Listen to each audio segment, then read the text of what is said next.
sales awesomeness.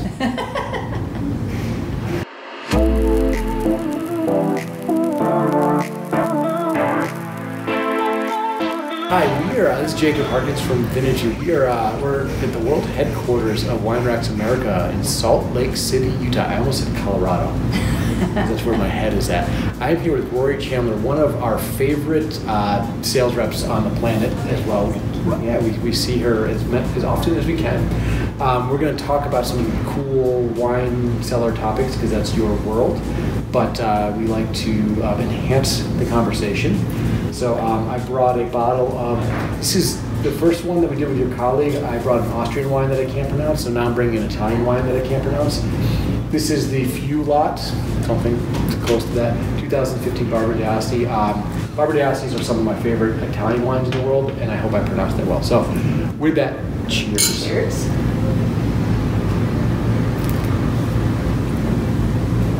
What are you thinking? 10 words. 10 words. Those count as 2.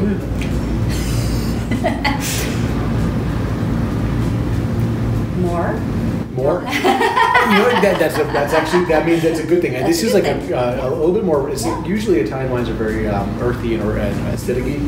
This one is actually got a lot of like perfumey, like floral kind of notes. I'm grooving on it. So yes, more, please. More, yes. All right. So now that we're drinking more, and we're a little bit lubricated, you work in both the residential and commercial world of wine cellars. Now, if a restaurant were to call you up, what is one design tip you might offer them off the bat if they asked you for some advice? The main thing is, are you serving from this? Are you using this as your working inventory, or are you? It's just going to be in the back. That's where you're storing things, and then you're serving from someplace else, because that can make a huge difference, and especially in like metal racking. You don't want 3D service racking typically, right. You know. When right, you want to make it hard. I mean, yeah. There's nothing worse for a server than having to fight to get a bottle of wine, right? And that's function is far more important in the commercial space than the residential. Right. Do you find a lot of restaurateurs try and go all form and no function? Yes, and actually there was a big project, that was floor-to-ceiling frames, 3 deep on either side, and you were reaching in endwise. So basically, you were going up and over and trying, and they were serving out of them, and I was like, "Are you sure you're not gonna be unhappy with me? Because I'm gonna tell you all the things that I'm worried about here." So the customers probably thought this looks amazing, and the servers are like, "I dislike the really designer." Yeah, we get that a lot too. I've seen a lot of beautiful projects that just don't work in there. So so functionality.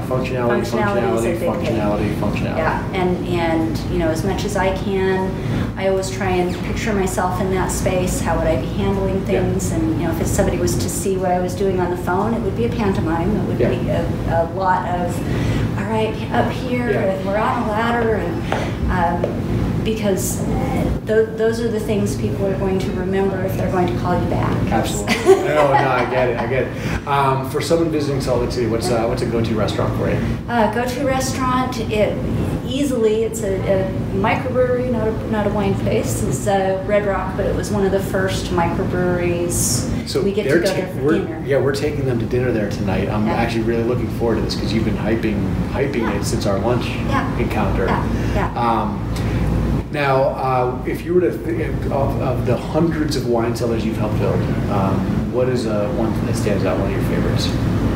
So I tend to actually really enjoy these long-term projects, where you go through big evolutions of thinking. You have your design that you start out with, and so the designers don't like because it ends up being very the designers love you. They love you. But to start with the plan and then get down to reality and then get the pictures at the end is always really amazing. And the time that you spend with people and you kind of learn, this is where they're collecting from. You live a little vicariously in all their outings and all the places that they've seen, and that story behind the bottle is really fun to get, and just making friends that way. And, Yeah. And do you have a project in mind that you love? I do. So Richard Drew was one of my favorite ones. I hope he wants his name used on this. I hope so too. We won't say where he's from or anything else. But the United States. Out there, U.S. And his project was really a lot of evolution from where we started from, and he was just a blast to work with the entire time. Yeah. So that's one of my favorite ones to look at those photos. You're gonna get some photos. I will get those so we're gonna photos hopefully you're seeing photos right now instead of my hand of this beautiful home wine cellar. Yeah. All right, so now let's end this on a very fun softball question. It's Tuesday night. You decided to order some pizza in for the evening. Okay. What wine do you open? Well, Tuesday's a mimosa night. Oh, Tuesday's you have a mimosa It night? doesn't go with pizza. Okay, so when Tuesday night comes and you're pouring a mimosa, what are you ordering for food? There's food involved with that? No, anyway. We need to party with Rori more often. She just drinks mimosas on Tuesday nights because. So if you call her and you're working on a wine cellar and you're in Salt Lake, just don't call her on Tuesday night because she'll have a mimosa in hand and she doesn't want to do work on it. No, that's no fun. I'm working. Well, thank you all for joining us for another time. We'll give one last cheers. Thanks for having us in Salt Lake. Our pleasure. And we'll see you soon. So you threw me off with that. I did.